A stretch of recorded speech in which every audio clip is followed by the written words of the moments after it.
All right, good morning. We're going to continue learning about direct variation and about their equations. First thing I would like you to do is get out your direct variation flippable, and we're going to start filling them out if you have not already.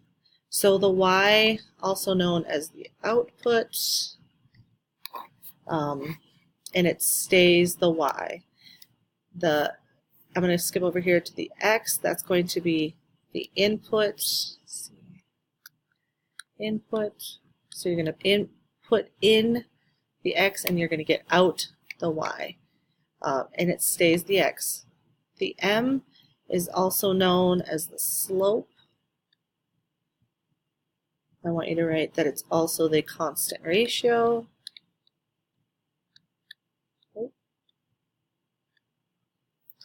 I'll get better at this. Constant of variation.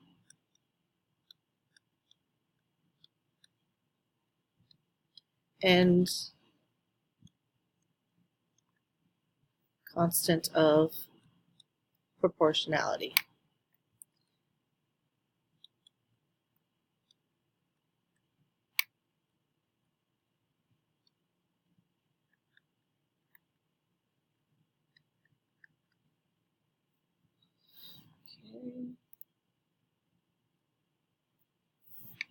So here we have an example.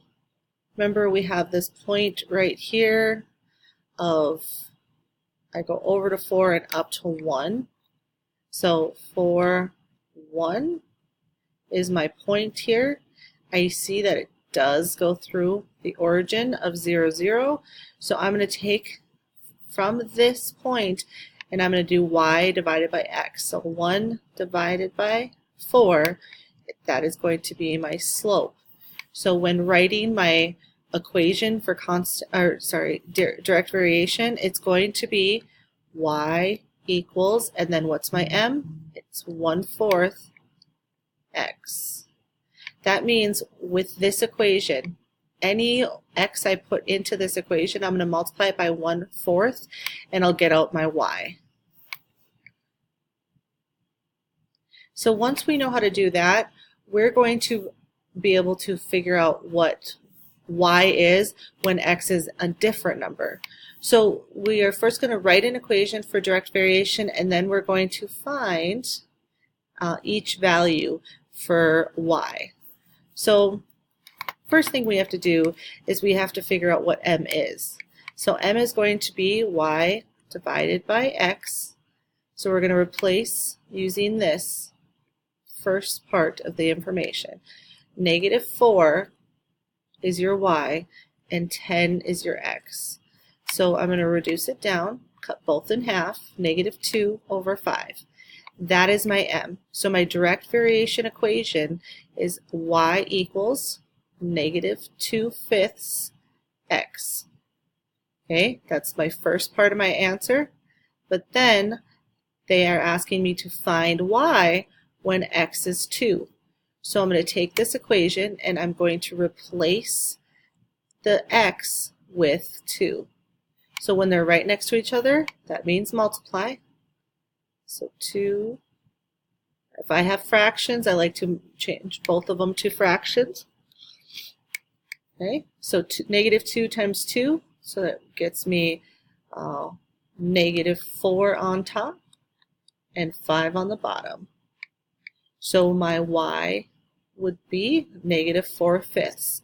I could also write this as another ordered pair, or an ordered pair as 2 and then -4/5. That could be, that's also a point. Just like this would be a point of 10, -4. Okay, not necessary to do it, but you can. Okay, here, remember, first we're going to find what this m is. So m is y divided by x. So I want to replace the y. I'm going to take this information first. So it says if y equals 2 when x is 5, find what y is when x is equal to 12. So y on top, so 2, and x on the bottom is 5. So my m is equal to 2/5. So I want to write my direct variation equation with my m, my 2/5 replacing my m. So here's the first part, y equals 2/5 x, and then find y when x is 12. So I'm going to again replace my x with 12. I like to change both of them to fractions when multiplying. 2 times 12 on top gets me 24, and 5 on the bottom, because 5 times 1. 24 over 5 can be reduced to 5 goes into 24 4 times with a remainder of 4. So 4 4/5. The reason we can change this one is because this isn't our slope, right? If we had the slope of 24/5, I wouldn't want you to change it to a mixed number. This is reduced down as far as it can go, and I want to leave it improper. This is saying that y is 4 4/5, or y is equal to 24 over 5. So I can reduce it or change it to a mixed number. Okay. If y is equal to 8 when x is equal to 3, find y when x is equal to 45. So these aren't nice, neat numbers, just like before, where you can't just multiply -4 by something to get to 10, like a whole number. You actually are multiplying it by a fraction to get to, or 10 you're multiplying by to get to -4. Sorry, I said that backwards. So like here, you can't just multiply x by something to get to 8, right? So you're going to probably have a fraction. So we're going to do our m is equal to y divided by x. So y is going to replace by 8 over 3. So m is equal to 8 over 3. I'm going to take my direct variation equation of y equals mx. I'm going to replace the m with what m is. So y equals 8 over 3x. That is step 1. And then when x is 45, so I'm going to go back and take my equation, 8, and I'm going to replace what x is with 45. Now you can take a calculator and do 8 times 45 on top, and then 3 times 1 on the bottom. I'm going to simplify before I multiply, so 3 and 45 can both be divided by 3. So 3 divided by 3 is 1, 45 divided by 3 is 15. And then, let's go down. Y is equal to 8 times 15, 120. Sounds about right? Yep. All right. So a monarch butterfly can fly 93 miles in 15 hours. So assume the distance traveled is directly proportional to the time traveled. So you're going to have your 93 miles is going to be my y, 15 hours is going to be my x.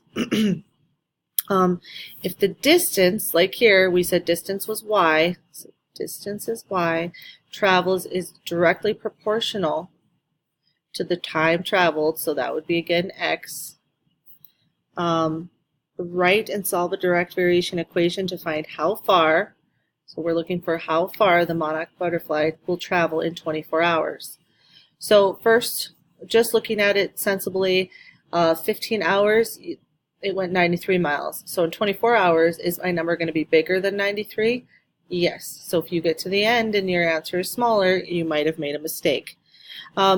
Here I have a point, my XY point. So 15, 93. So 15 represents the hours, and Y represents the miles traveled. So what I want to do is I want to first find my M. So M is equal to my Y divided by my X. This these both can be divided by 31. So 31 on top. Oh no, not 31, sorry, 3. Can both be divided by 3. My answer is 31. So 31 and 5.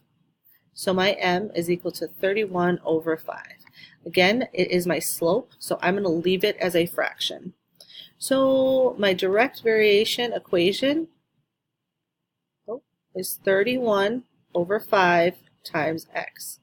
And they're wondering how far a butterfly will go in 24 hours. So x, remember, is my hours traveled. So I'm replacing 24 with my x. So y is equal to 31 over 5 times 24.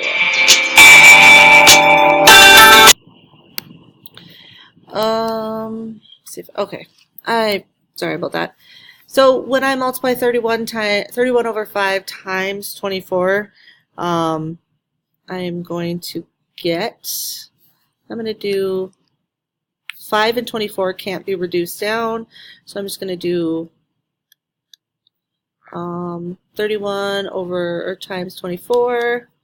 So 4 times 1 is 4, 4 times 3 is 12. Add my 0, 2, 6, 4, 4, and 7.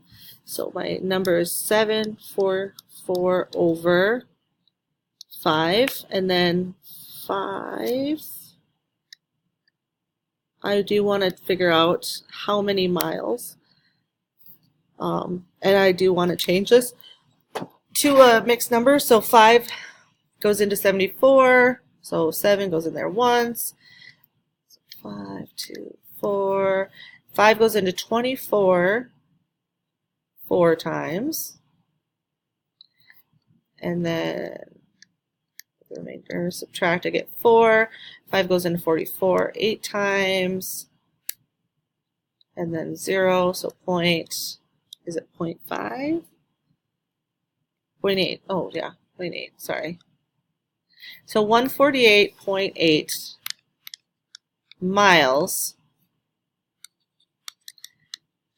is what we were looking for. And this would equal, this is what y equals this. And we set up here our miles was y. So I have to label it y. Okay, let's try another one real quick. Here again, a charter bus travels 210 miles. We're going to say that is going to be your y. 3.5 hours is going to be your x. Assume the distance traveled is directly proportional to the time traveled. Write and solve a direct variation equation to find how far the bus will travel in 6 hours. So 3.5 is going to be changed to 3.5. And my y was 210. So here I'm going to divide 210 divided by 3.5 because I'm going to divide my y divided by my x, and I get 60. I can take a calculator and figure this out. So my m is equal to 60. So y equals 60 times x. I'm going to replace my m here with 60. And then I'm going to go in and I'm going to remember hours here was x. So this hours is going to be put into here. So we're going to do y equals 60 times 6. So y, we're looking for how far. Here, y is miles. Y in the end will be miles. So we're going to do 6 times 6, which is 36. At the 0, we will travel 360 miles in 6 hours. All right, I think that's going to be our last example for today. Our assignment is page 195, 2, 4, 7 through 10, and number 16.